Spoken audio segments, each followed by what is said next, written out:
Hello po sa inyong lahat mga ka-crypto. Ako po si Pinoy Crypto Trader at sa video na ito ay atin pong pag-uusapan ang aking technical analysis dito po kay Bonk ngayon pong October 20 taong 2024. Pero quick update lamang po tayo rito kaya diretso na po tayo sa pagte-technical analysis sa kanyang daily chart time frame na ito.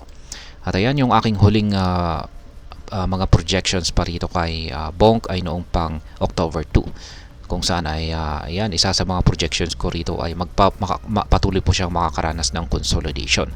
At yan nga yung nangyari, nag-consolidate po siya rito sa pagitan po ng ating minor resistance line dito sa presyong 40 digits 2449 at saka minor support line naman po rito sa 40 digits 1987. Kaya ayan, matagal na po siyang nagko-consolidate dito.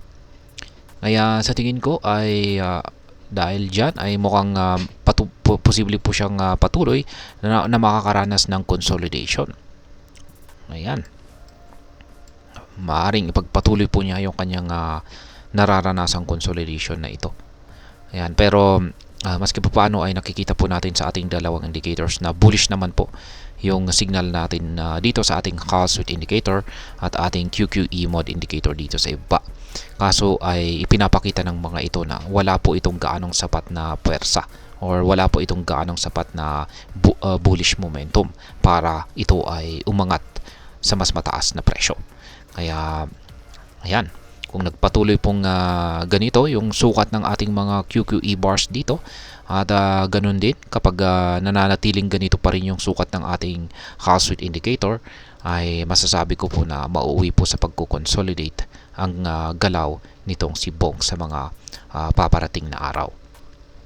Pero kung pag lumaki po yung sukat ng ating QQE, yan, kapag lumalaki po yung sukat ng ating mga QQE bars dito sa ibaba at kasabay po niyan ay lumalaki na rin yung sukat ng ating Hall Sweep indicator dito.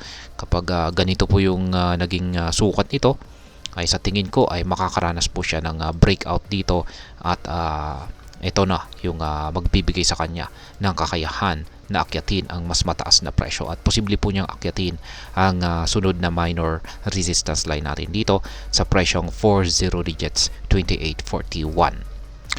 At syempre nandyan pa rin po yung posibilidad na ito ay makakaranas ng pagbagsak. Yan, sa ngayon ay ang nagsisilbing support natin dito ay ang presyong 40 digits 2204.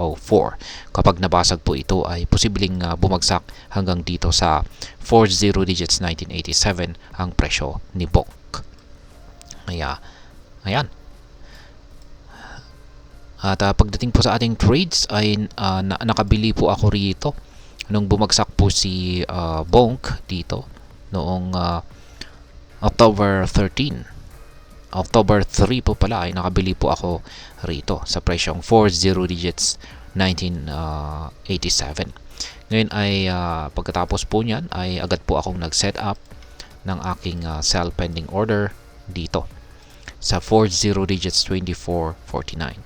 At nitong nakalipas po na October 16 umangat po ang presyo ni Bonk at na-trigger po yung aking sell pending order dito. At kasabay po niyan ay agad po akong nag-set na naman ng buy pending order dito po ulit. Ayan, kaya yan po yung kagandahan sa consolidation. Mas napapabilis po yung ating kitaan kung alam po natin yung kung saan tayo bumibili. Kaya epektibo na rin yung ating strategy hindi lamang po sa uptrend kundi sa consolidation na rin. Kaya ganyan po atindi yung ating strategy dito. Simple pero napaka-effective. At ayan po ulit yung aking projection dito. Mukhang patuloy po na makakaranas ng consolidation itong si Bonk. Yan, lalong-lalo na kung di po talaga niya kayang basagin yung ating minor resistance line dito. Kaya ayan. Para sa mga bago lamang po rito ay check na lamang po ninyo ang description ng video na ito para malaman kung anong platform at mga indicators ang ginagamit ko dito. At hanggang dito na lamang po tayo sa video na ito mga ka-crypto. Marami pong salamat sa panonood. Ingat po tayo lagi at God bless po sa ating lahat.